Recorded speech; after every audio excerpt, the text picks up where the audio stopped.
Everyone all of you welcome my new video. So আজকের video topic কি তোমরা সামনে দেখতে পাচ্ছ স্ক্রিনে, স্বর্ণ সংগ্রহ প্রক্রিয়া মানে গোল্ডের বিষয়ে আজকে আলোচনা করব। এখানে দুটো পার্ট আছে, অনেক পার্ট আছে।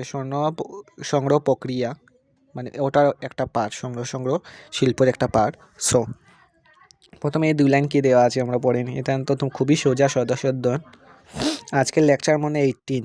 সো শুরু করা যাক আজকের ভিডিও। নদীর ধার থেকে সোনার গুরু সংগ্রহ করবার তথা প্রাচীনকাল থেকে আসামে প্রচলিত ছিল। এটা সোনার টুকরা গুড়াগুড়ি এটা সংগ্রহ করা, এটা প্রাচীনকাল থেকে অসমে এটা প্রচলিত ছিল। আর প্রাচীন আসামের সাহিত্য, লোককথা, বিদেশি পর্যটকের বিবরণে এক কথা উল্লেখ করা যায়। আর অসমের সাহিত্য আসলে ওটা পর্যটকরা যারা লেখতো, যে ওটা বিদেশি পর্যটকরা তাদের বইয়ে যে লেখতো অসমিয়ার বিষয়ে, এটা উল্লেখ আসলো, এই প্রথা উল্লেখ খুবই ছিল। ওটার পার্ট হলো স্বর্ণ সংগ্রহ প্রক্রিয়া। চলো এটা কি? বিভিন্ন সূত্র থেকে প্রাপ্ত বর্ণনায় স্বর্ণরেণু সংগ্রহের প্রক্রিয়ার বিবরণ লিখিত আছে। মানে বিভিন্ন সূত্র থেকে এটা প্রাপ্ত বর্ণনা করা হয়েছে যে বিভিন্ন প্রক্রিয়ায় মানে বিবরণ লিখিত আছে। সোনোয়াল ইত্যাদি গোষ্ঠীভুক্ত ব্যক্তিরা এই কাজে রাষ্ট্র কর্তৃক নিযুক্ত ছিল। মানে যাদের টাইটেল সোনোয়াল, সোনোয়াল কে আছেন আমাদের আসামে? সর্বানন্দ সোনোয়াল ছিলেন প্রাক্তন সিএম।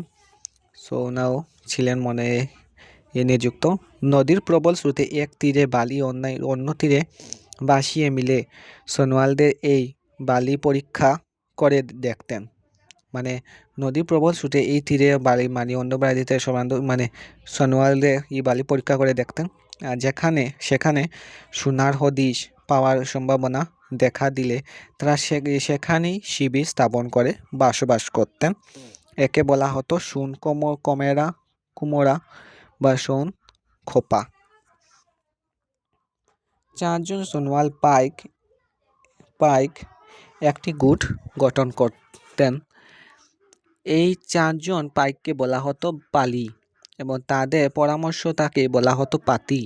আর পাইকদের মধ্যে একজন বালি খনন করতেন আর 2 জন সেই বালি দূরবর্তী স্থলে বহন করতেন।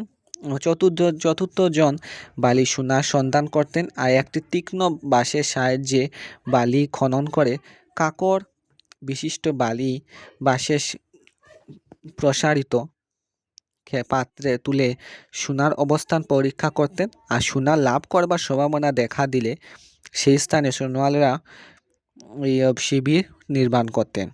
প্রথমত নদীর গভীর স্থানে বাঁধ দেওয়া হতো, আর সংকীর্ণ নদী থেকে হলে এই বাঁধ বালি দিয়ে দেওয়া হতো। বিস্তৃত নদী হলে বাঁধ দেওয়ার জন্য ঘাস ব্যবহৃত হতো। এর ফলে নদীর ভিন্ন খাতে বইতে শুরু করত। নদীবক্ষের স্বর্ণরেণু স্পষ্ট দেখা দিত।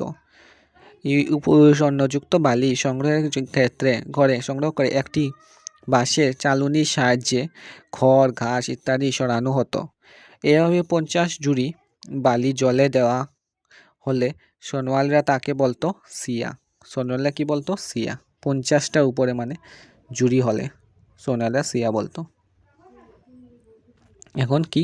পরবর্তী ধাপে একটি বিশেষ ধরনের গাছের পাতার উপর চালুনি রেখে দ্বিতীয়বারের মতো জল দিয়ে এই বালিকে ধোয়া হতো। আর বালি ধোয়ার পর স্বর্ণরেণু সংগৃহীত হতো। আর স্বর্ণরেণুকে পারদের সঙ্গে মিশ্রিত করে এই মিশ্রণের জল মিশ্রিত করা হতো। আর জলের সংস্পর্শে রেণু ও পারদ একটি মণ্ডে ব্যবহৃত হতো। এই মণ্ডকে শামুকের খুলের মধ্যে রেখে নাহার কাঠের আগুনে তপ্ত করা হতো। ক্রমশ পারদ বাষ্পে পরিণত হতো আর শামুক খুলে সোনা অপরিবর্তিত থাকতো। আসামে সোনা সংগ্রহে এই প্রক্রিয়া মাঘ, ফাল্গুন, চৈত্রে মাসে সংঘটিত হতো। অন্যান্য স্থানে আশ্বিন, কার্তিক ও অন্য মাসে এই প্রক্রিয়া সংঘটিত হয়। বিশেষ এই প্রক্রিয়া কয়েকটি তিথি যেমন অমাবস্যা, একাদশী, পূর্ণিমা ও সংক্রান্তিতে সোনোয়ালরা এই কাজে লিপ্ত হতেন। আর স্বর্ণরেণু সংগ্রহে এই পদ্ধতিও অসমের প্রচলিত ছিল। যেমন উটবিড়ালের চর্মের সাহায্যে স্বর্ণরেণু সংগ্রহ করা হতো। পাহাড় থেকে নির্গত হয়ে নদী দ্বারা সমতলের স্থান বিশেষে কুণ্ডের সৃষ্টি করে। কুণ্ড থেকে যেখানে অন্য ধারায় নদী বয়ে যায়, সেখানে 4টি বাঁশের খণ্ডের সাহায্যে বিড়ালের চর্মখণ্ড জলে ডুবিয়ে রাখা হয়। নির্দিষ্ট সময় পরে একটি মসৃণ ডালার মধ্যে সেই শুষ্ক পশু চর্ম জুড়ে বালি বার করা হয়, আর চর্মখণ্ডের লোমের মধ্যে স্বর্ণরেণু গেঁথে থাকে, আর তীক্ষ্ণ সাঁড়াশির সাহায্যে স্বর্ণরেণু সংগ্রহ করা হয়।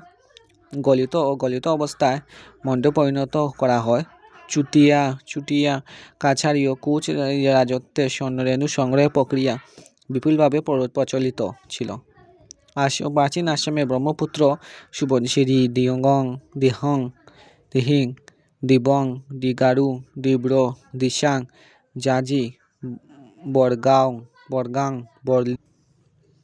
বুড়িগাং, জগলু, মানস ইত্যাদি নদীর বালি থেকে স্বর্ণরেণু সংগ্রহ করা হতো। আর বুরঞ্জিতের উল্লেখিত তথ্য অনুযায়ী, মানে ইতিহাসের তথ্য অনুযায়ী, সোনোয়াল সম্প্রদায় আহোম রাজাদের রাজকোষে প্রতি বছর 2000 করে 6000 তুলা পর্যন্ত সোনা জমা করা হতো। সো আজকের জন্য এটুকুই। বাই, নিয়ে আসবো নেক্সট লেকচার। সো আজকের জন্য এটুকুই।